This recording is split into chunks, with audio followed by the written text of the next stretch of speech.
Hello and welcome to an exclusive recorded award presentation of the 38th Miami Film Festival. Thank you for joining us, and thank you to our premier level sponsors Knight Foundation, Telemundo, Miami-Dade County, American Airlines, and NBC6. My name is Lauren Cohen. I'm the festival's co-director of programming. And my name is Jay LaPlante, and I'm the festival's executive director and co-director of programming.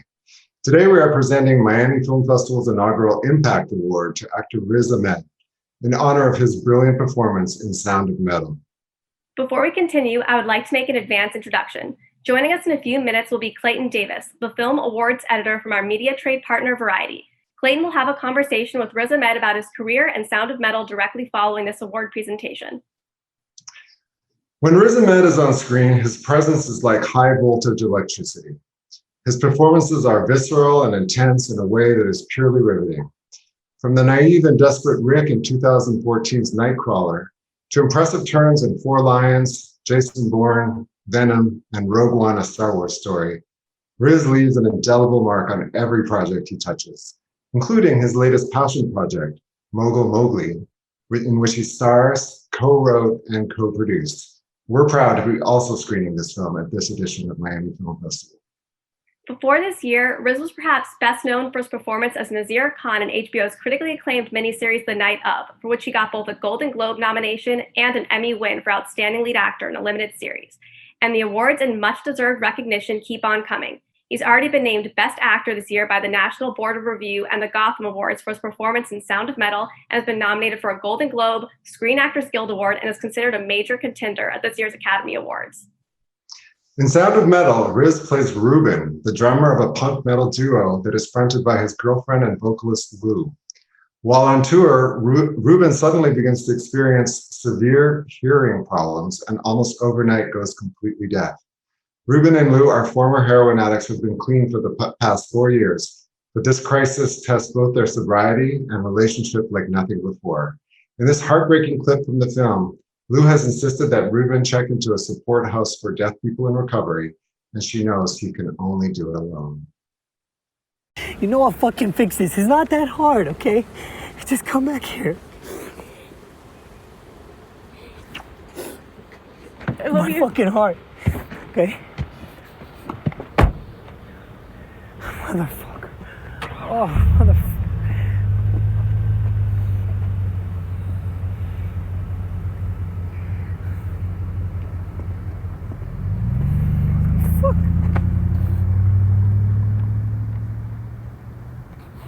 Oh, fuck.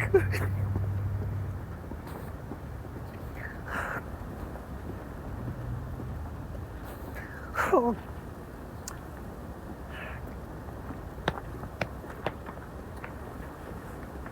Fuck.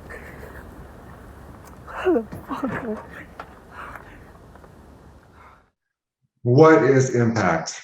Impact is what you just saw.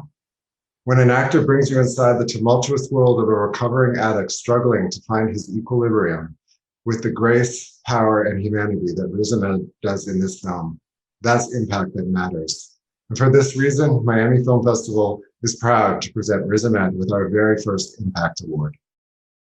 Thank you so much to the Miami-Dade College and the Miami Film Festival for this incredible honor.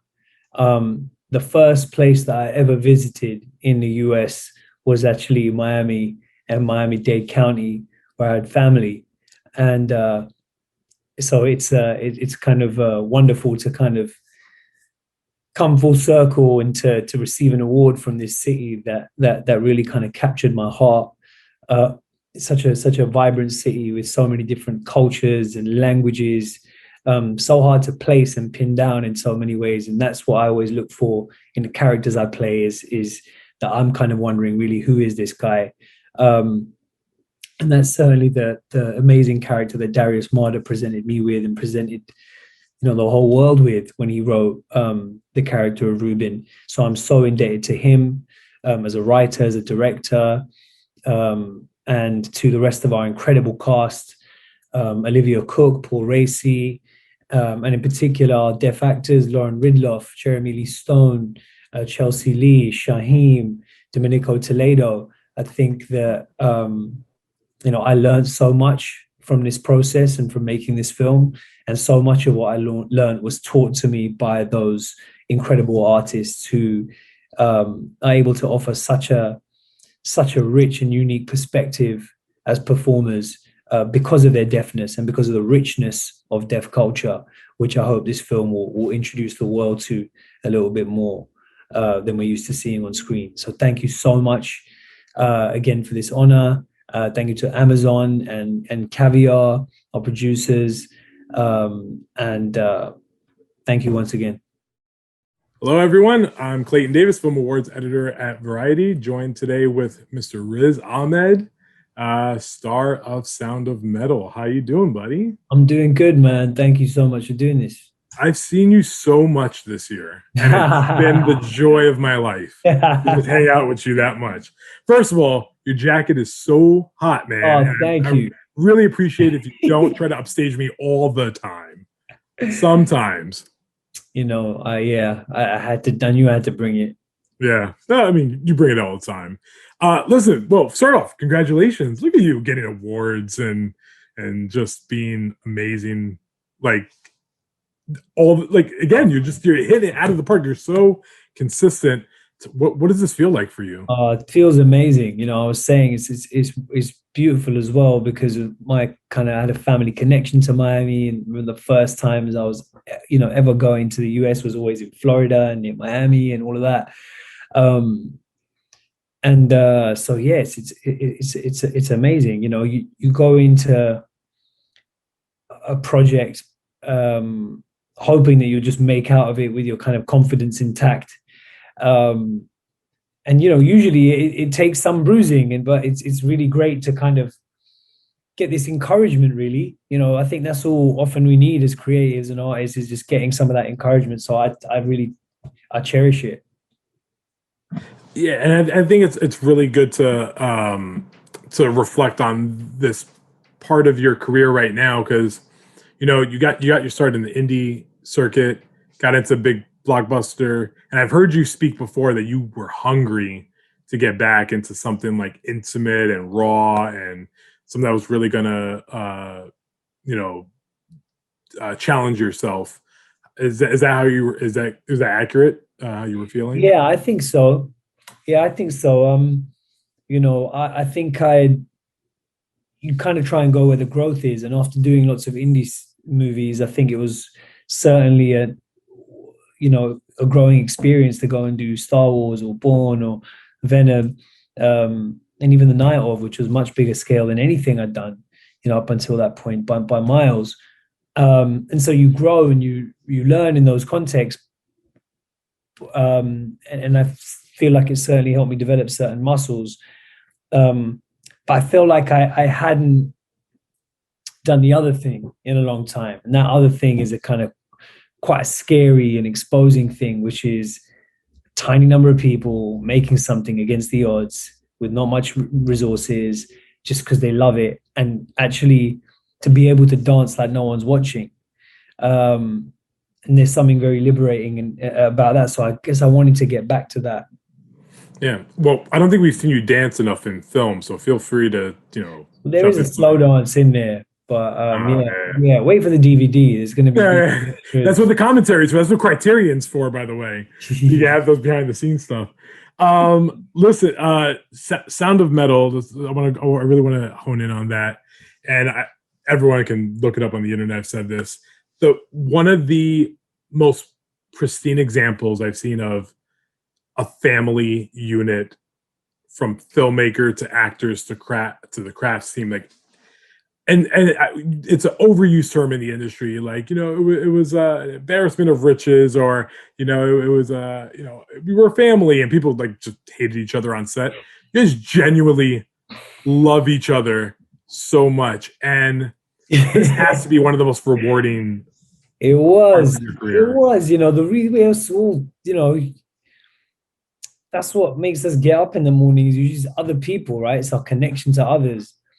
And this was quite a grueling shoot, quite an intense shoot. And so it was, and really, as you put it, like Papa Darius, right? Like Darius with his beard, who's kind of like, holding us all in his big arms. it was that feeling, you know. He really encouraged us in the most inspirational way, and the way he did it was by taking risks himself. You know, he took a lot of creative risks. He spent 13 years on this project. He decided we were going to shoot chronologically, which is tricky budget wise. He decided we were going to shoot on film, which is tricky budget wise. He decided he was going to spend 6 months on the sound mix, creating a crazy sonic landscape made out of my internal bodily processes, putting microphones in my throat and stuff. That was crazy risk. So he did all these things which lead by example and make you go, all right, you know what, this dude's going all in. Oh, but by the way, his first movie, which is so hard to believe, and so it's just like, it kind of bonds you to people when you see people putting themselves out there, makes you want to put yourself out there, and then that's when you bond, you know. Awesome, thank you for that. Also, big congratulations to you. Just like besides this award, I mean, just like this whole season, and I would be very irresponsible not to bring this up.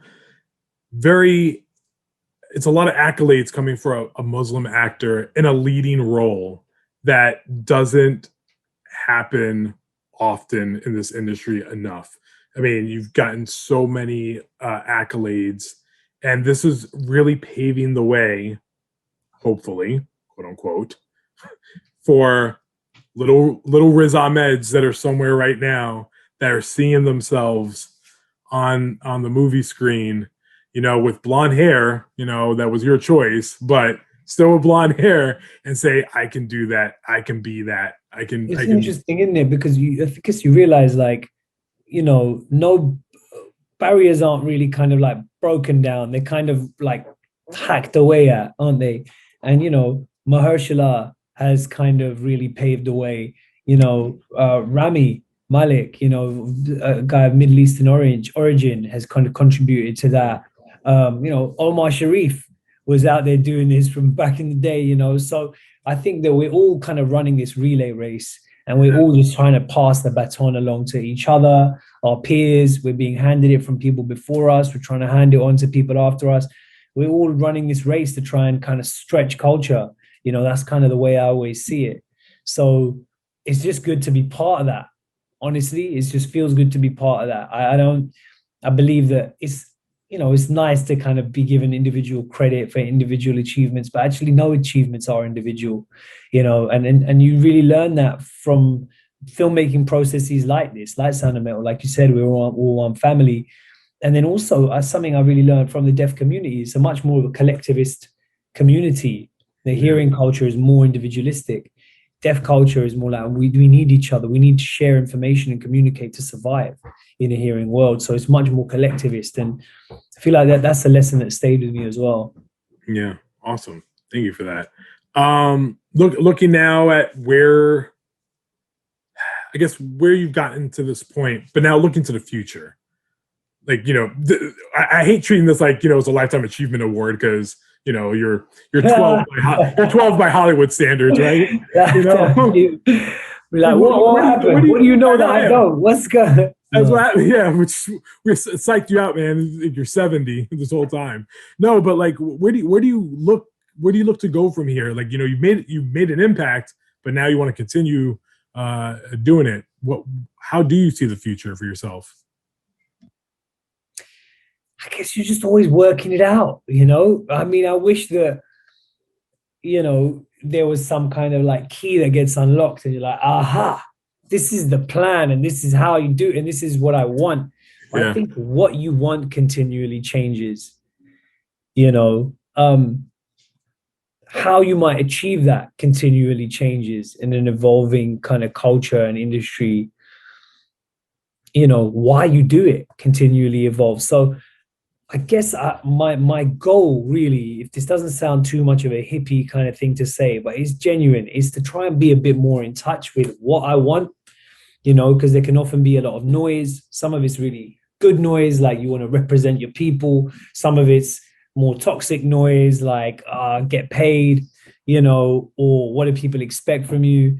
And to be able to try and tune out more of that noise and listen to like, why are you doing this? And try and like, well, what do you know, that is my hope, is that I can be better at listening to, I can just be more and more in touch with that, you know, because it's very easy to lose touch with that, I think.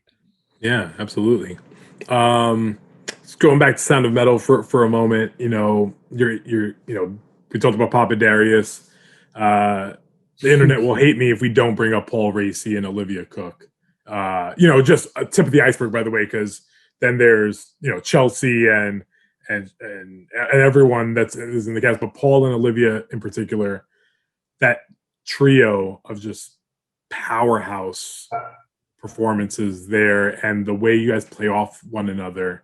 Can you talk about just how that found itself, or how you found yourself with them? Yeah, it's the biggest cheat code for any performance is have amazing people that you're acting with who just make you better, keep you honest, carry you. Olivia is amazing, man. She's like, I hope I don't sound too much like a granddad in saying it. She's quite young, and at such a young age to be able to go to such deep places, such a range of places, to approach her work with such an artistic kind of purity, but also really playfulness. It is amazing. Paul Raci is just like, what a story. You know, 35 years as a day player, as he puts it, and then at the age of 70 being handed a kind of leading role in a film that is a character that couldn't be closer to his biography, really. You know, he used to play in punk bands. He was a war veteran, just like the character of Joe. He ran deaf addiction clinics, was a translator for, ran addiction circles as well. He's a child of deaf adults, so it's, deep in deaf culture. So he's bringing all of that knowledge and all of that weight and all of himself to something. When someone brings themselves to something, it just makes you do the same. It makes you be just as honest and vulnerable. So it was just a joy working with them, and honestly, like, preparing for this was a challenge, but the shoot was scary, but it was also just a joy working with them every day. Yeah, there's been stories that you guys have spoken about publicly. There are wrestling matches that happen on set between you and Darius. The blonde hair being your choice. Drumming, learning how to drum because you didn't know. Craziest thing is that you weren't a drummer before this. No, no. But I think that if I'd known how to play the drums coming into this role, I don't think it weirdly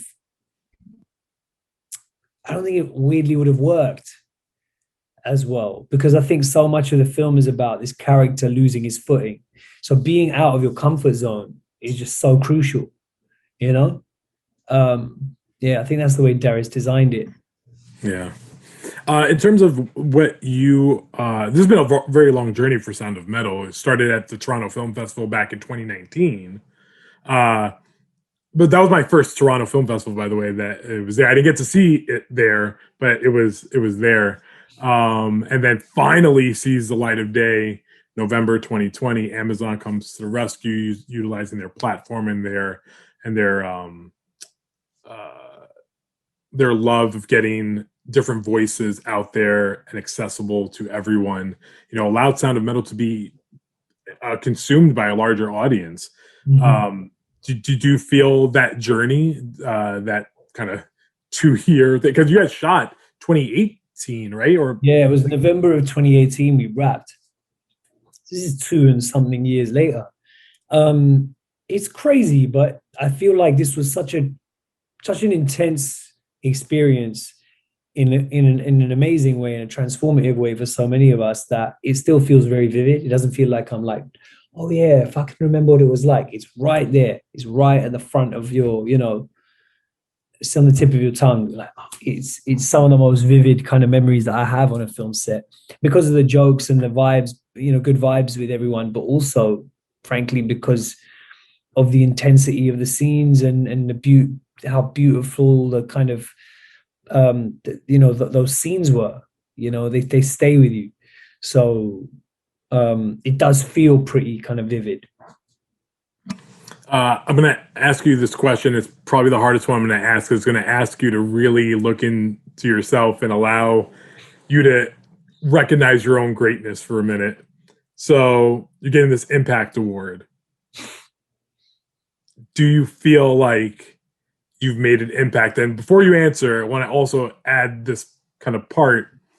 When things like this happen to great people like yourself, I always tell, I've been doing this maybe 15 years, but I've been telling people, allow yourself to pause a second and like take it in a moment, just like look around the room and say, it's happening to me right now. Thinking about that and then now answering for yourself, do you feel like you've made an impact so far? I mean, if I'm getting the Impact Award and I'm sat here talking to you, then this project, this character, it all must be making an impact. And I'm so proud to have been a part of it. Honestly, that's what I feel. I just feel really like, because I don't know, this really was a bit of a Hail Mary. This movie, first time director, no one wanted to finance this film. The day before, we start shooting off, we lose all our financing.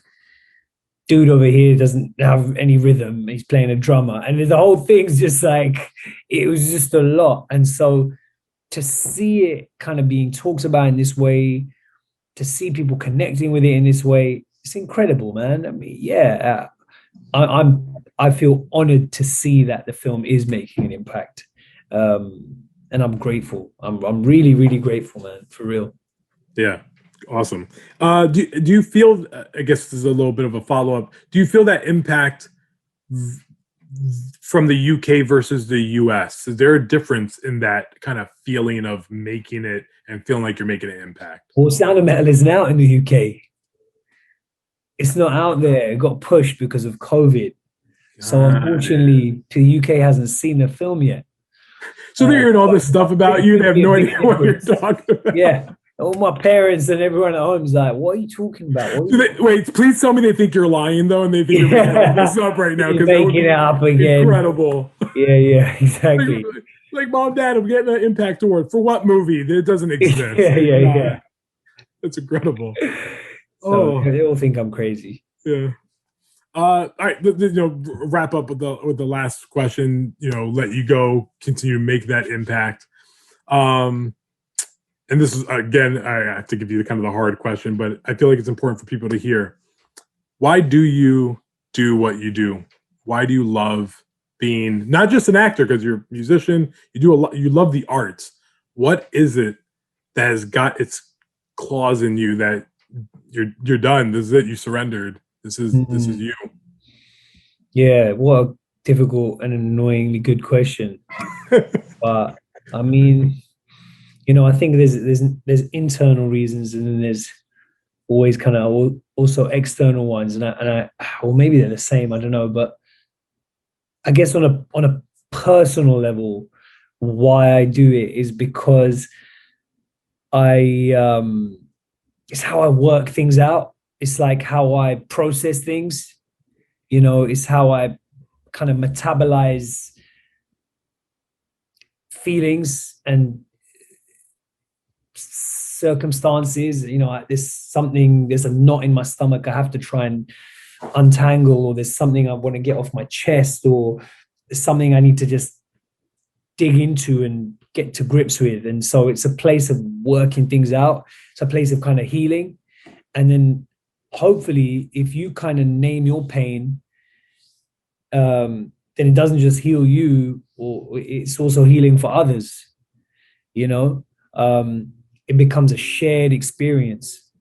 And so that's kind of what it is. If not to sound like too much of a hippie, I think it's like, and if you think about it, man, like that's what all that witch doctors, and in indigenous societies, it's like dude puts on a mask, does a ritualized public performance that is kind of exorcising their demons and the community's demons. That's what it is. It's a kind of like it's like a healing dance, isn't it? Really. Sure. At this point, you're like, how much did you smoke? That's the second time you brought up dancing. The second time you brought up dancing in this call. So I'm just feeling like there's something inside that, I just needed a move. Okay. Yeah. Now you got it out. It's good. It's right there. Listen, Riz, and I mean this. You can look at every interview I've ever said. I don't say this often. You're one of the few guys in this industry I think is genuine. I think you do some amazing work. I think your wife's lucky to have you. I think your family's lucky to have you, and I think cinema is better off having you. So congratulations on everything that you've got coming to you. I can't wait for Sound of Metal Part 2. Will be some version of that. Me and you dancing. Yeah, just drumming. I'm gonna see you pick up another instrument. That's what's gonna happen, and then you're gonna learn that one too. It's gonna be all Riz learning instruments for the rest of his career. No, I really appreciate you, man. We're lucky to have you, and I'm lucky to have you asking these questions. So, thank you so much for love and support. Yeah, and everyone at the Miami Film Festival, thank you for watching, and tell all your friends and family about Sound of Metal. Even in the UK, they need to see it too. We're gonna get them. It's gonna happen. All right, thank you very much.